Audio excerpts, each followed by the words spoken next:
What the Actual Fork podcast is co-hosted by two intuitive eating registered dietitians, yours truly, Sammy Previtt, owner of Fine Food Freedom, and Jenna Warner, owner of Happy Strong Healthy. We can't stand diet culture bullshit and love keeping it real. Our mission is for all humans to believe that they are made for so much more than chasing a smaller body. We are also here to share with you that food can be fun and pleasurable again. Although we are medical professionals, we are human too. We are not afraid to share our deepest, darkest secrets and how years of our lives were taken by diet culture. We started this podcast so no human has to feel alone in their journey towards food freedom. So get comfy and join us for a casual convo where you can expect to laugh, cry, learn, and grow. Welcome back to another episode of What the Actual Fork podcast. Today we had the honor of interviewing Dana Monsees, a licensed dietitian, nutritionist, and body image coach who practices from a HAES non-diet approach. Her philosophy combines neutral nutrition with weight-inclusive care and the principles of integrative health to help women heal their relationship with food and their bodies as a root cause of chronic health conditions. Dana hosts the Wholehearted Eating podcast and has been running her recipe and nutrition blog, Real Food with Dana, since 2014. What's not in her bio as well, though, is she's also a swim coach and a former collegiate swimmer, which I thought was really cool, too. And this episode was, I think the only way to describe it is Sam mentioned in the episode, and I was thinking the exact same thing per usual, is I need to listen to it again and take notes because she educated both of us so much in this episode. Yes. And I said off air, which I'm happy to share on air, that I absolutely want to just like schedule a session with her because I think it's so cool in the nutrition space. And I know we've talked about this on other episodes, or maybe it's been off air, of just how many guests we've had between season 1, 2, and 3. But I feel like lately we've just been finding people that are extremely niche down in the HAES weight inclusive space, which is just so encouraging because I think a lot of times I feel like everyone's saying the same thing and everyone's doing the intuitive eating principles. But once you make peace with food, once you integrate the principles, but let's say have a chronic health condition, now there's these professionals that we have connected with that like we can refer clients to and can be really helpful in such a specialized way, which I think is awesome and so needed in the medical field. It's literally breaking down the barriers and the nonsense that people are, that intuitive eating haters, for lack of a better term, are stating all over social media that you can't do intuitive eating with X, Y, and Z. And I do feel like we have covered most of those topics now between our 3 seasons, about all of the health conditions that intuitive eating works with, heavy air quotes. And I really believe your minds are going to be blown when you listen to the way that Dana like paints a picture and tells a story about this like really specific science of things and processes that are going on in your body, and steps we are also provided on how to change that and how to change the course of action of the stuff that is happening underneath our skin, which I think is just like fascinating. Yes. Like I feel like our minds were blown and we're like, did we even go to school? Like, did we sleep through this class? Like what's going on? So if you have questions about cortisol, if you've ever been told you have adrenal fatigue or have questions about adrenal fatigue, you're definitely going to want to listen to this video. So let's get into it with Dana Monsees. Welcome back to another episode of What the Actual Fork podcast. Today we have Dana Monsees, a licensed dietitian, nutritionist, and body image coach. We are so happy to have you here, Dana. Thanks for being here. Thank you for having me on. It's so funny because I knew like a while ago when I started listening to you guys that just from the name of your podcast, I was like, oh yeah, we're going to get along. It's going to be great. Well, I feel like the first thing you said to us, like before you even said hi, you're like, my lighting is shit. And I was like, yeah, she's meant to be here. Like, it's just gonna work. You can just tell. So Gonna be a good one today. Yes. Yes. Swearing, cursing, all things are allowed here. So let's get into our opening question with you. We love to ask our guests whether it was today, yesterday, this past week, this past year, what has been your biggest moment that has made you say, what's the actual fork, like related to diet culture? So first thing that pops up Oh. for you. Disclaimer related to diet culture. Oh God. Um, wow, that is a great question. I would definitely say one of the most like what the actual fork moments I think for me over the entire pandemic was has just been like the entire focus on like the quarantine 15, and it's just especially those of us who work in like the disordered eating disorder population, it's like you're not making anything better. And even people who had like considered maybe working on their relationship with food and body image prior to the pandemic, and they're like, well, now we're just going to cope with food or with restriction, so this is going to go well. And of course you see that bleeding over into, you know, the holiday marketing, the new year marketing, everything like that. So it's like a never ending spiral. Doesn't it feel like, and just as a side note, that we've been talking about that topic since we started our podcast, Emmy? Like literally, we're going on season 3 soon, and I just feel like that it's just, that needs to go. That needs to end with 2021. Do we agree? Well, that was a good one to kick us off. And then, Dana, we want to hear more about you, how you got to be the MS, CNS, LDN, and body image coach that you are, and how you got to become this niche that you have. I don't actually know if I said that word right. I feel like is it niche? I don't know. But Whatever, it's the same thing. Can we weigh in on niche. that? I say niche. Okay. I feel like I just like it came out and I was like, ooh, that wasn't right. But your niche is so specific, and we would love to hear more about, you know, what prompted that niche for you. Yeah, definitely. So I'll start with the reason that I became interested in nutrition in the first place. I think it's very similar to a lot of dietitians and nutritionists. Is I was obsessed with food as a way to try and attempt to control my body size. So I was a swimmer growing up. I played volleyball, like very, you know, body conscious sports. And so when I was swimming in college, it was the first time in my life that we actually had like an off season. And suddenly it was like, oh my God, I can't just eat, you know, quote, whatever I want, which is what swimmers are told our whole lives because now it matters. And now you're getting older when you're in college and your metabolism's changing, and you hear all these very conflicting messages between, oh no, you need to eat because you're an athlete, and also don't eat too much because then it'll be really hard to get off and you'll see it in your swimsuit. So that in short turned into a pretty severe eating disorder.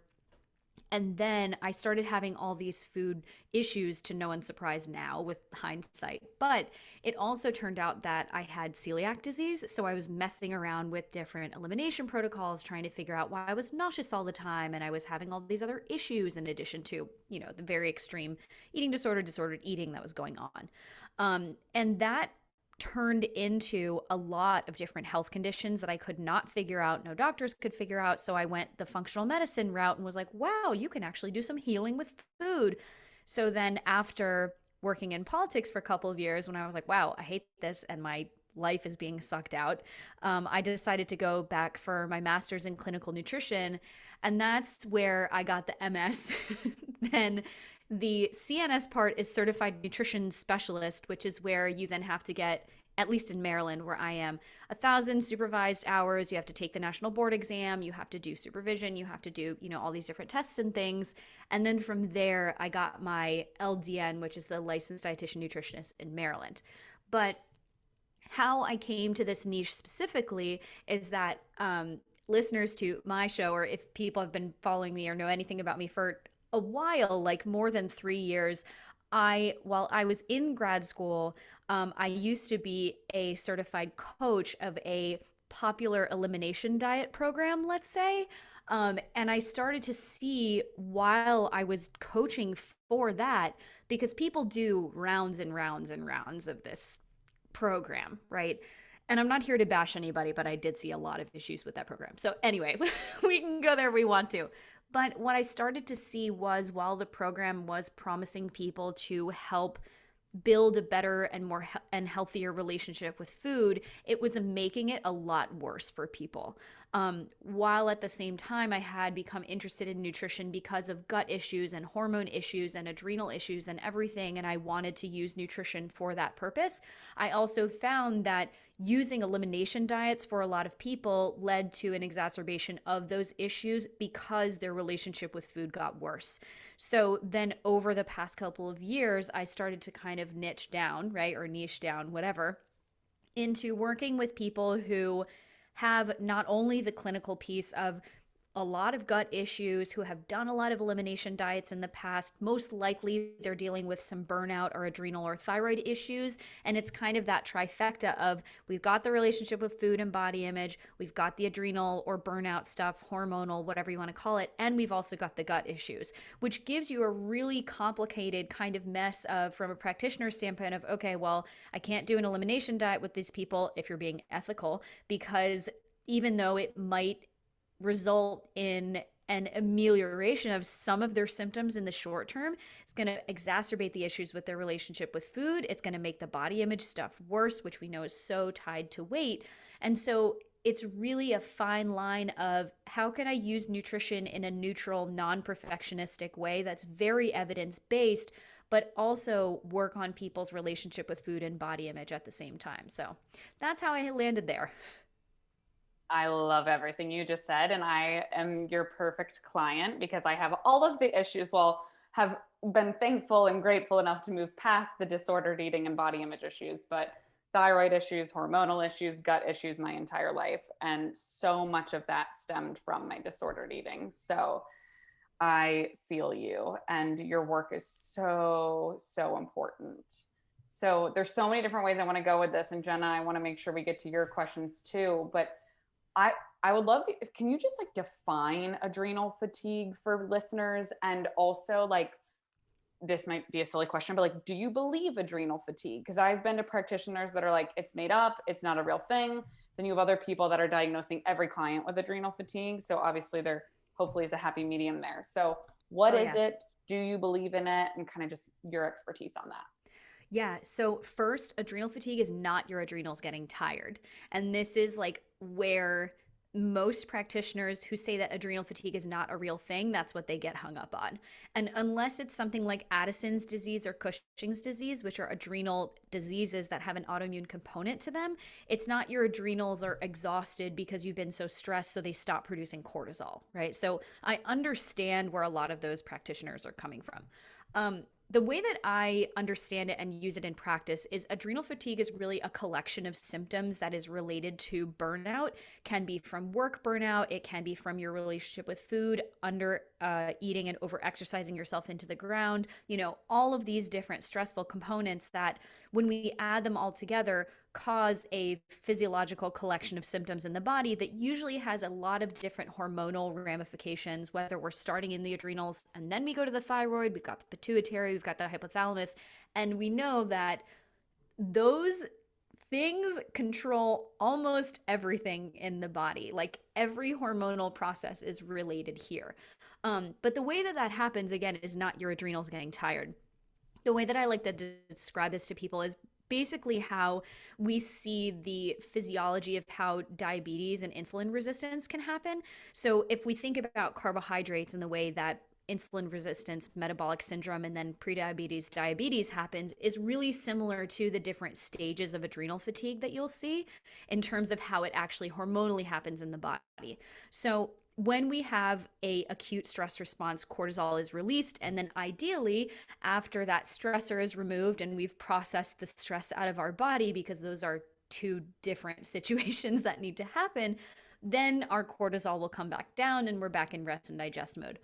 The problem becomes when we are continually living in an acutely stressful, which becomes chronically stressful environment, and we can't process that stress out of our bodies.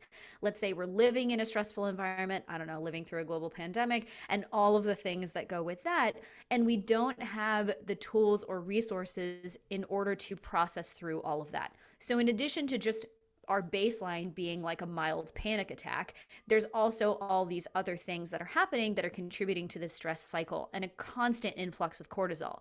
The body is now like, why am I even making so much of this anymore? Because there's so much cortisol floating around. The body's like, I don't need to use my precious raw materials that I could use for other things to make more cortisol, because there's already so much floating around, which is also impacting our blood sugar, is impacting other hormones and everything. But again, the adrenals don't stop producing cortisol. The body just becomes more cortisol resistant. So it's really similar to insulin resistance in that the body's like, we don't need to make more of this. There's already so much. So it's just not going to be outputting as much. But again, the adrenals are not getting tired. So then what we'll start to see is after we see the initial stage, and a lot of people debate this as well, but you can pretty much tell by looking at someone's cortisol panel over not just once, but a couple of times to see where they are in this kind of adrenal fatigue or burnout, if you want to call it that spectrum of, is the cortisol persistently high? Is it low in the morning and high at night? And that would be what we call tired and wired. Or is it pretty much lower on all different types of the day that we would, ideally like it to be? And then basically, the more severe the cortisol depletion is, or the, dysregulated cortisol, the more severe the symptoms that are associated with that are going to be. And so the most common one, which I think is why they called it adrenal fatigue in the first place, is tiredness, right? This overwhelming notion of just chronic fatigue. And I think it's also really hard to pinpoint this as well, because especially living through this pandemic, right, a lot of people are dealing with a lot more mental health issues. We can't go outside as much, and now it's cold outside, and so it's like, is it mental health? Like, is it depression? Is it seasonal affective disorder? Or am I just tired all the time? Or am I not eating enough? Am I just tired all the time? Or is it my adrenals? Am I tired all the time? It can be a whole lot of different things. But then especially with athletes, you'll start to see slower recovery time. You'll start to see like less muscle building. You'll start to see more insulin resistance, right? Start to see some blood sugar issues as a result of that constant influx of cortisol, and just a whole bunch. Like, the farther we go, the more likely it is that we see period issues, irregularity, different flow types, and we might start to see more PMS type symptoms. We might start to see gut issues. It's really common to see thyroid stuff. The most common thing that I will see on my intake questionnaire is people who have some dysregulated cortisol, so like high or low or a mix of both. And then you'll also see the blood sugar regulation category, and you'll also see the thyroid category coming up.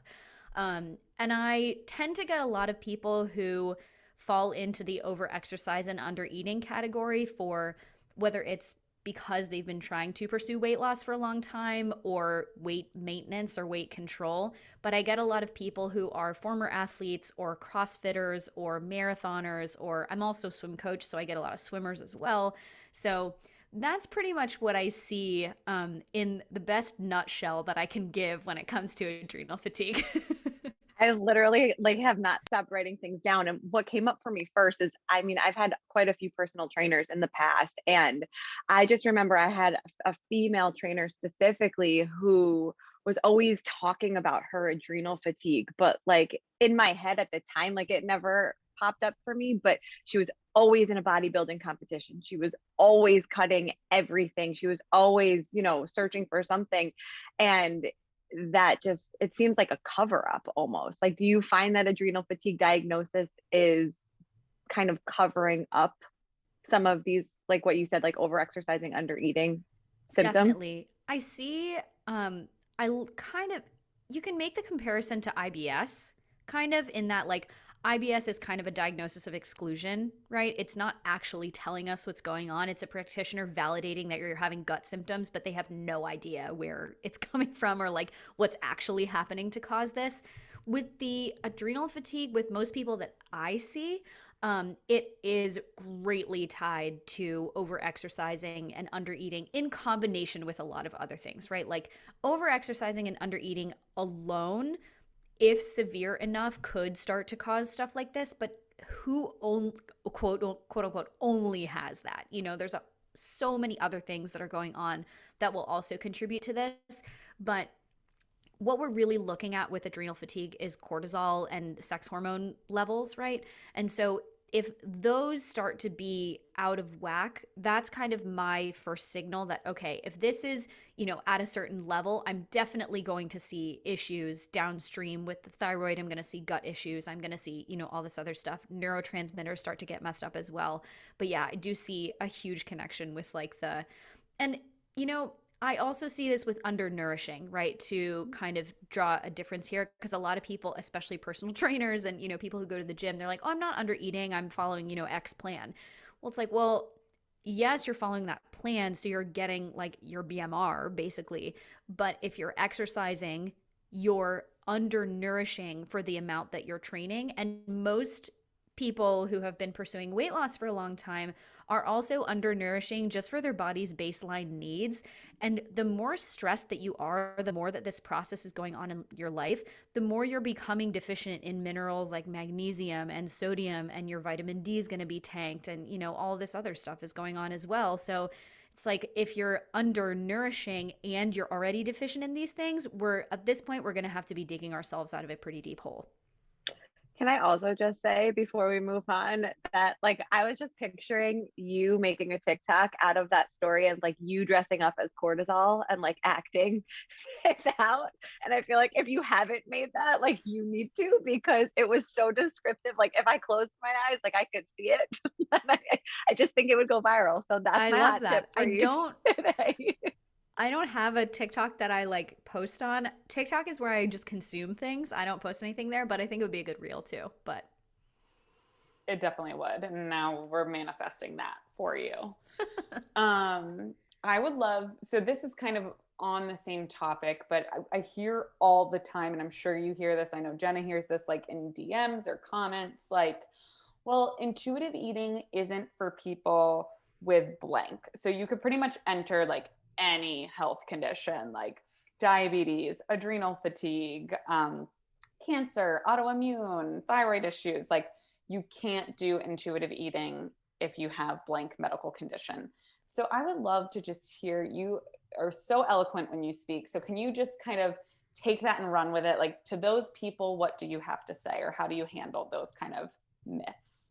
yeah, so I think the first thing to ask yourself, if you are someone who is falling in this category, is what is your definition of intuitive eating, right? Because there are a lot of misconceptions out there of what intuitive eating actually is. And now I'm not an intuitive eating certified counselor or practitioner or anything, but obviously I've read the book. I work with a lot of people who are interested in intuitive eating, and I've in general consumed a lot of intuitive eating information, right? If you use this from a true evidence-based practitioner standpoint, there's a ton of research that shows that intuitive eating can be used for diabetes, like type 2 diabetes, for example, and a whole bunch of other things. But if your conception of intuitive eating is just ditch everything that you know from dieting and ditch everything that you know about nutrition and just eat, quote, whatever you want, then all you're going to be eating is the foods that you used to binge on. All you're going to be eating is the foods that used to be your no foods, right? Like, and that in itself is not actually intuitive eating because it doesn't incorporate the principle of gentle nutrition. Now, that period of unconditional permission to allow yourself to eat all foods is very important in getting to intuitive eating, but it's not there yet. And actually, what I do in my practice is I would call like intuitive eating plus, right? So there isn't a lot of guidance for practitioners within the intuitive eating framework of how to use intuitive eating for specific health conditions. So, what I do and what my podcast co host and I call wholehearted eating is where we use an intuitive eating framework, but kind of go beyond that and bring in evidence based nutrition and more of a neutral nutrition approach to think about, okay, let's say we're working through type 2 diabetes or Hashimoto's thyroiditis or celiac disease or, anything like that. What are the foods that we can be focusing on adding in more of rather than focusing on, I need to eliminate this thing, do the autoimmune protocol or something like that, while also working on the relationship with food and unlearning all of those food rules. Because That's the same in intuitive eating, right? Ditching the diet mentality. But ditching the diet mentality doesn't mean that you have to ditch all evidence based nutrition practice, right? It just means that we're taking weight loss as the end all be all goal or a measure of your self worth out of the equation. So, what I'm never doing with clients is giving them calorie counting, meal plans, or focusing on weight loss really at all. When we work together with this more, intuitive, mindful eating, neutral nutrition without perfectionism approach, they might lose weight, they might gain weight, they might stay the same weight. Weight is not a focus for me. But when you're approaching this from a chronic health condition standpoint, which really is what I do, we also have to think about, okay, well, if you're taking this from a more neutral nutrition standpoint, you're not only giving yourself permission to eat all foods, you're also giving yourself permission to eat the foods that don't feel good for your body. Because even if I'm practicing a neutral approach to nutrition, I have celiac disease, for example. It would be irresponsible and unethical of me to tell someone else who has celiac disease, oh, yeah, just go eat gluten. What? No, literally no, right? So then if you're thinking about, somebody who let's say their rheumatoid arthritis is triggered by eating nightshades or, potatoes or something like that. Instead of saying, okay, you can never eat nightshades or you can never eat potatoes or whatever that trigger food is, it's what are the foods that we can add in that will work from a healing approach for your rheumatoid arthritis rather than focusing on the elimination. Now, is one of the goals in the long term for them to feel like that those foods are not necessarily a like, no, this is a bad food for me, and if I eat this food and it's my own fault, which is very, unfortunately a side effect of what happens in functional medicine when we see all these elimination protocols, and then people truly do believe that it's their fault that they're continuing to have symptoms. So this is why it's so important to approach this with a people's history. What is their history with their relationship with food in mind? Because do we need to do some unlearning of those old food rules and those food shoulds, and especially not only around their condition or the elimination diets and stuff, but around weight loss, right? Because what most people are coming to dietitians for, whether we want to work on it with them or not, is weight loss. And especially if they believe that the reason that they haven't gotten a hold of their health conditions is because they haven't lost weight, and then they believe that it's their own fault. So this is where the interplay of all three of those comes together, of relationship with food, body image, and then working on chronic health conditions from, a more mindful, intuitive perspective. That was so beautifully put. I loved every second of it. And I can't wait to like re-listen to this and take note of everything you're saying.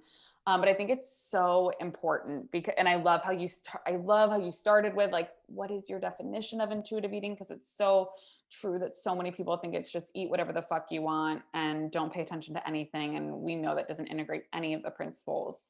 So for those who are listening, and this might be a hard way to, or hard to answer because it's a little broad, but for those people who are listening that do have chronic health conditions, some of what you have given as examples today, let's say they're on their food freedom journey and they're really integrating the principles, they have unconditional permission to eat.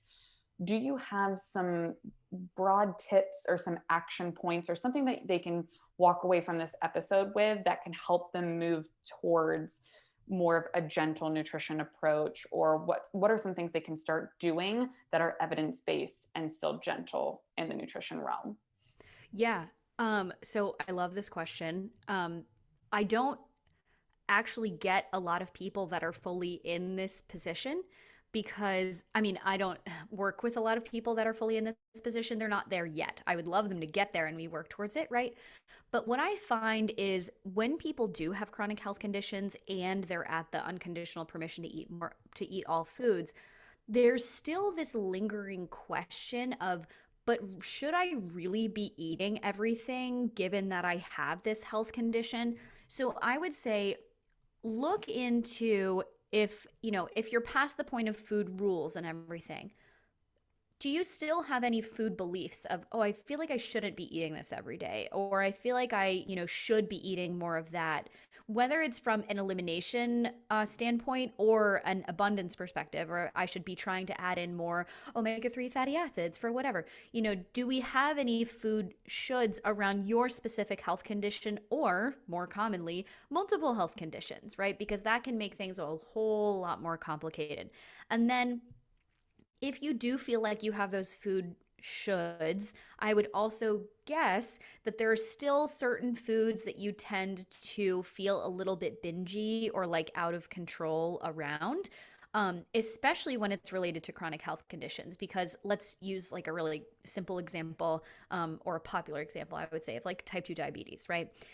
Even if we take an intuitive eating approach with type 2 diabetes, people still hold the very understandable belief that they shouldn't be eating that much carbohydrates, they shouldn't be eating simple sugars, they shouldn't be eating, they shouldn't be drinking fruit juice, all this kind of stuff.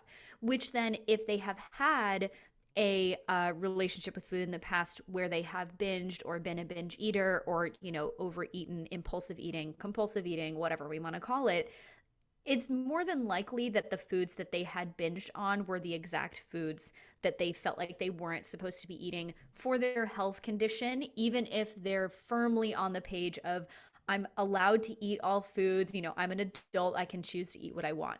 So the first thing that I would do would be to do some kind of internal searching and saying, like, hey, I feel pretty good with foods, most of the time. But if you tend to binge ever, if you tend to, crave certain foods or feel like there are shoulds around, think about where that might be coming from, because most likely it's from some, it could be evidence based too. It could be from a nutrition textbook, it could be from what you learned in school, it could be what your doctor told you, whatever it is. But investigating where does that come from, and always thinking about this from a mindset of curiosity rather than judgment, because judgment is what leads us back to dieting and shame. And then what I would do beyond that is, if you have been, let's say you've worked with somebody on food freedom and body image and you're still feeling pretty good, mentally, emotionally, but physically your symptoms still coming back, that is the time to work with somebody who specializes in your health condition, or who specializes in the management of chronic health conditions or symptoms, right? When I'm talking about chronic health conditions, I'm talking about anybody who experiences symptoms that diminish their quality of life. Doesn't have to be a diagnosis of type 2 diabetes or celiac or hypothyroid or, anything like that.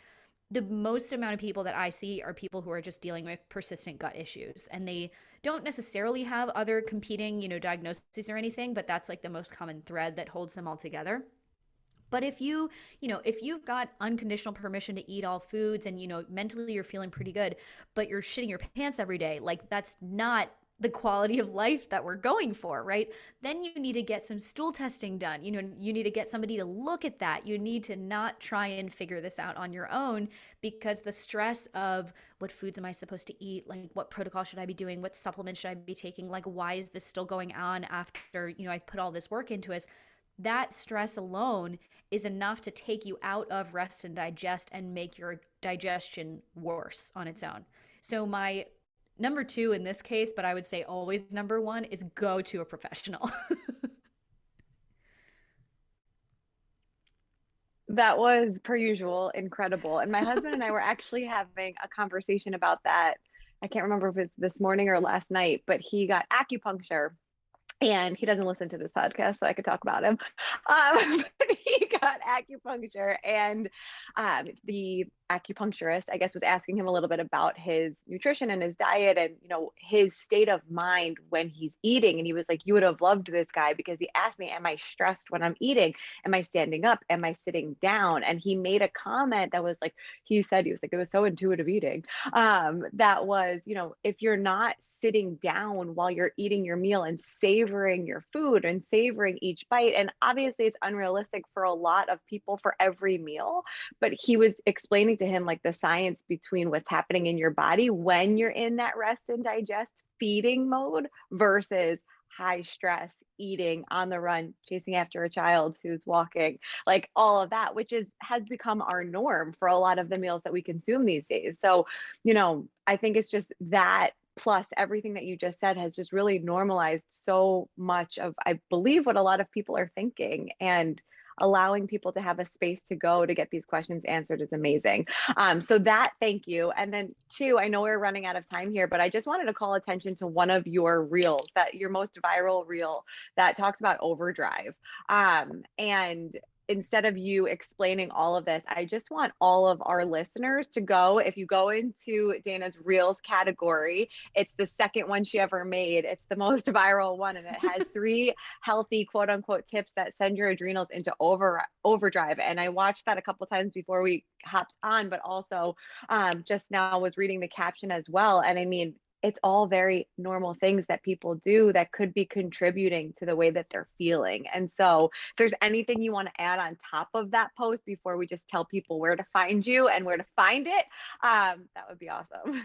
Yeah, I mean, the crazy thing, right, is like a lot of very normalized, quote, healthy eating behaviors are disordered eating, are contributing to adrenal overdrive, are contributing to gut issues, are contributing to binge eating and overeating, and, you know, just a very rocky relationship with food. So the one thing I always want to encourage people to think about is you don't have to have a diagnosis. You don't have to be, you know, quote, sick enough in order to talk to somebody. It's like, you don't have to have something going on in order to talk to a therapist. It's always helpful to talk to a therapist, you know, no matter what's going on. But if you feel like one of your goals is you would love to think about food less and feel so controlled by food, then you probably have a little bit of a complicated relationship with food, and it's great to talk to somebody about that.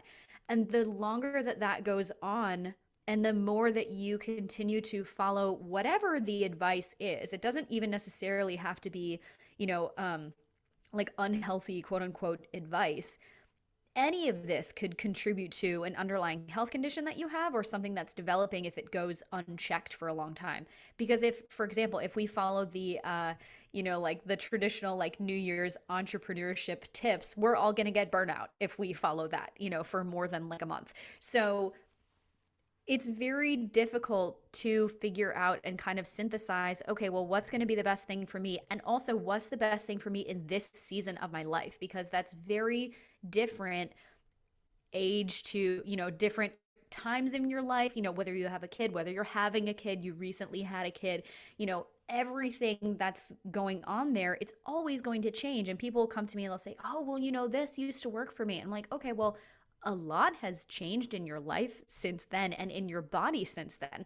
So that may have been a tool that worked for you then, but we need to go back to the toolbox because we need a different tool for this season in your life right now. But yeah, it's so funny that like when I made that reel when I was like just trying to figure out how to use reels, I was like, I should probably do this because I don't know how to do this.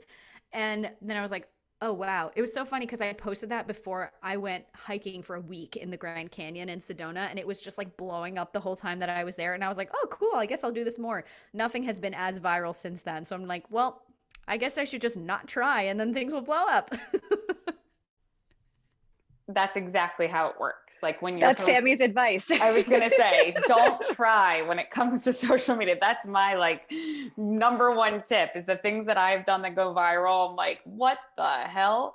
I always ask her that. I'm like, what are you doing? She's like, I just don't give a fuck. I'm like, cool. Let me try. The times that I don't give a fuck are when the magic happens. So I love that. I'm glad that that's happened for you as well. I just watched it as Jenna, as you were talking. I think it's great to send listeners there. So for everyone listening, Dana, where can they find you on social media and where's the best place they can go for resources? Yeah, the best place you can find all of my stuff is my Instagram. Everything is linked there in the little link. It's Dana Monsees _CNS. So just my full name. My podcast, which is also linked there, is called Wholehearted Eating. And then my website is also linked on there. So that's usually where I hang out on social media most of the time. Guys, thank you so much for listening to another episode of What the Actual Fork Pod. We know there are a lot of pods out there, and we are so grateful that you are here listening with us. If you enjoyed this episode, please be sure to subscribe, like, share with all your friends and faves, and follow along with us on social at What the Actual Fork Pod. We promise to continue to bring you the hottest topics, greatest guests, and the most fun you can possibly have while fighting diet culture bullshit. We love you, we appreciate you, and we will see you next week for a lot more fun.